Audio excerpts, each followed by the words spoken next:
Hello, on est le jour 4.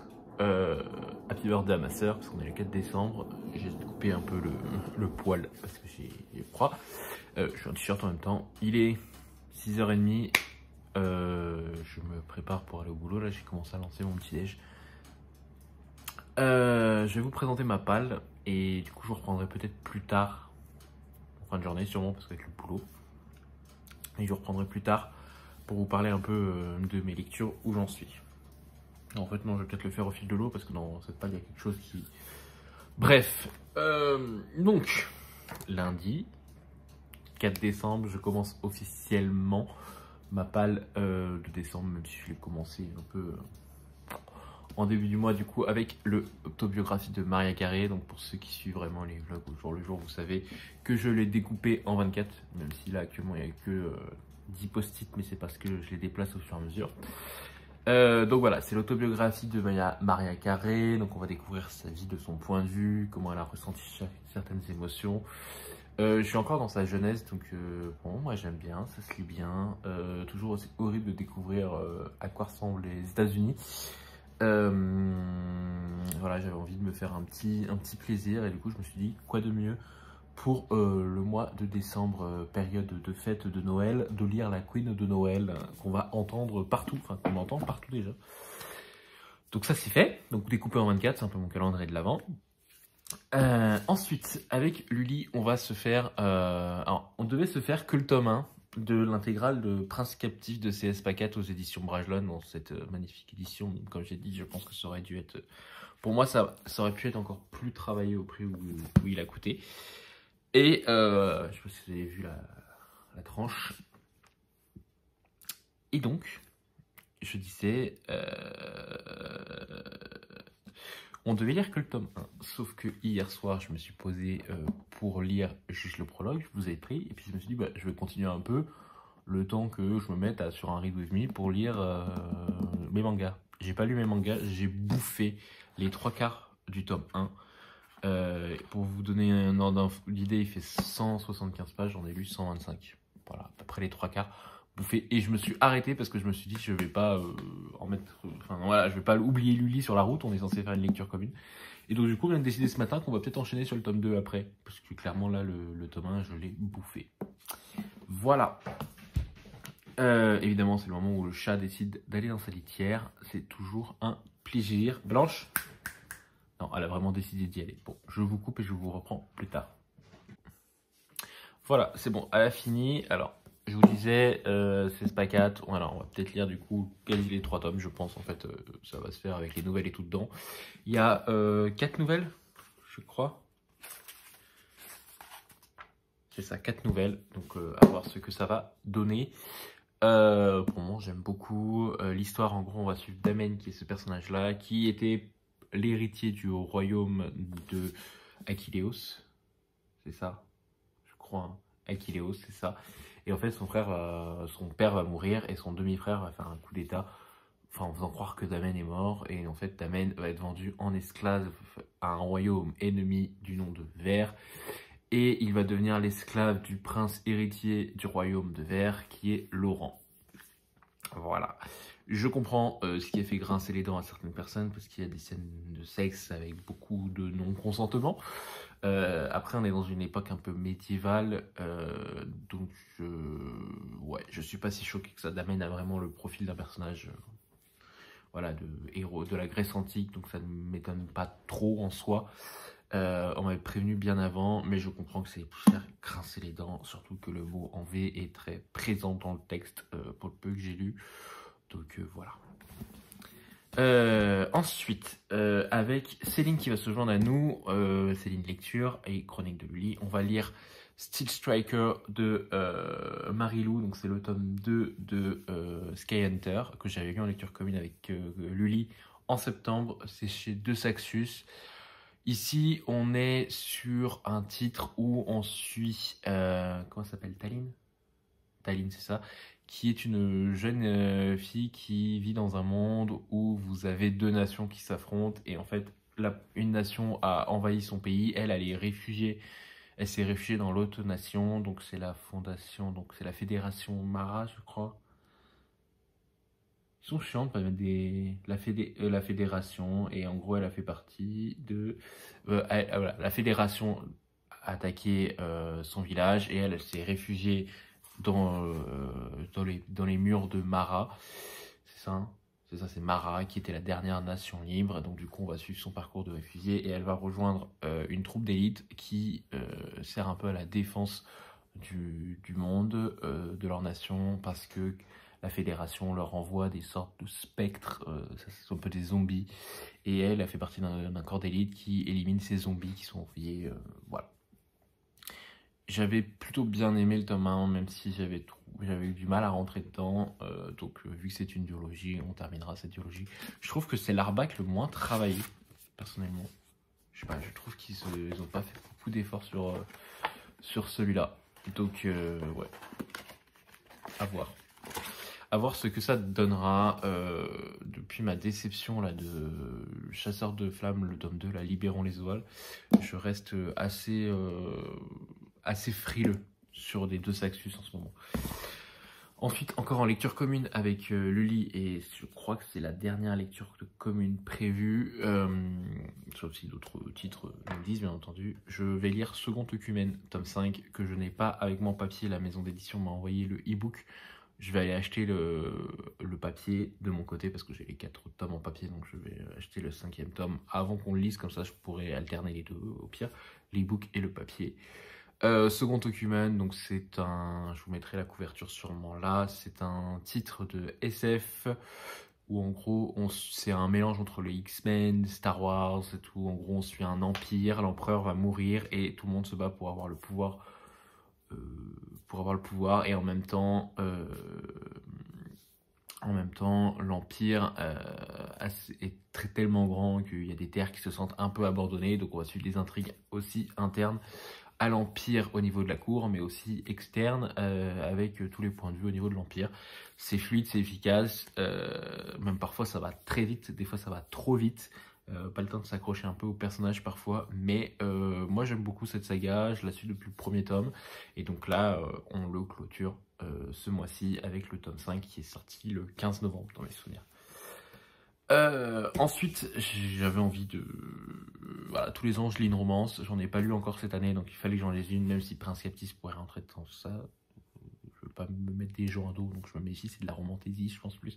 Mais là, j'avais vraiment envie de lire une romance, et j'ai un titre dans ma palle depuis pas mal de temps, qui est sorti en hardback, c'est My Dear Fucking Prince. Je l'avais repéré quand il était en brochet, mais je trouvais que... Ben, je le trouvais pas assez intéressant pour l'acheter. Je l'avais cherché un peu sur Vinted et tout, je le trouvais pas à un prix très abordable, et en fait Lumen a annoncé cette édition collector, donc je me suis jeté dessus, qui est aussi très basique je trouve.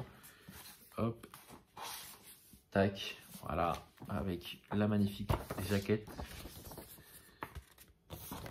On est sur un beau bébé de 600 pages, voire quasi 700 je crois.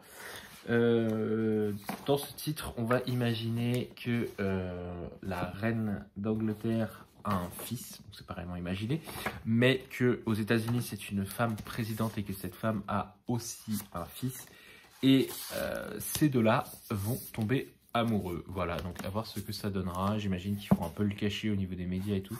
C'est quand même écrit assez gros, donc ça devrait se lire assez vite, mais ouais.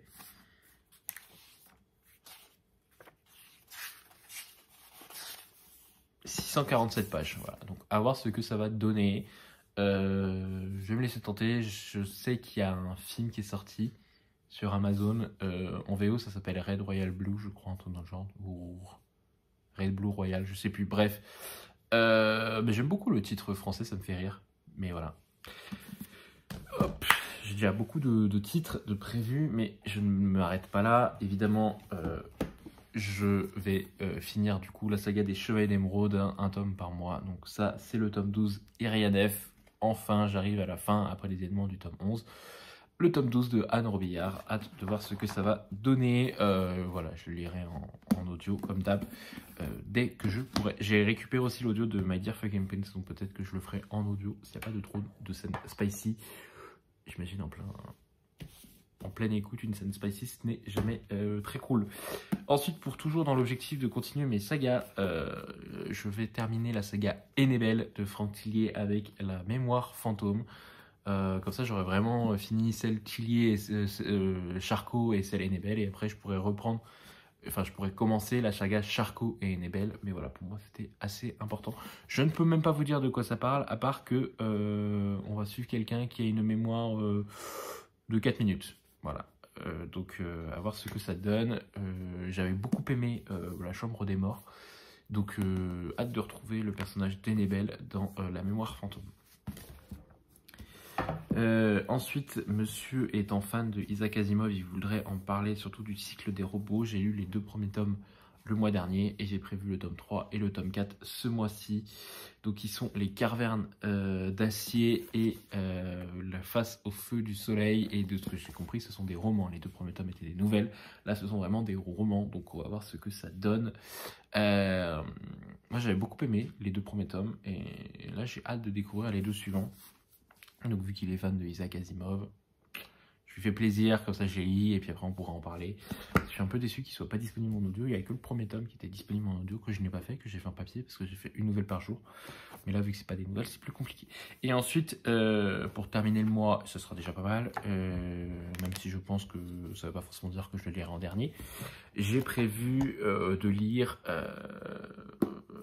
le Guillaume Musso, et après pour découvrir sa plume, je me suis lancé dans un petit challenge depuis juillet de lire un peu un auteur que je n'avais jamais lu, et je n'avais jamais lu Guillaume Musso et j'avais 2 titres dans sa palle et dans ma palle, et donc du coup je me suis dit allez, je me laisse tenter. Dans ce roman, on a Nathan qui s'est noyé en plongeant dans un lac pour sauver une fillette. Il a eu une expérience de mort imminente de ce que je comprends, mais il a été sauvé et 20 ans plus tard, il est devenu un brillant avocat.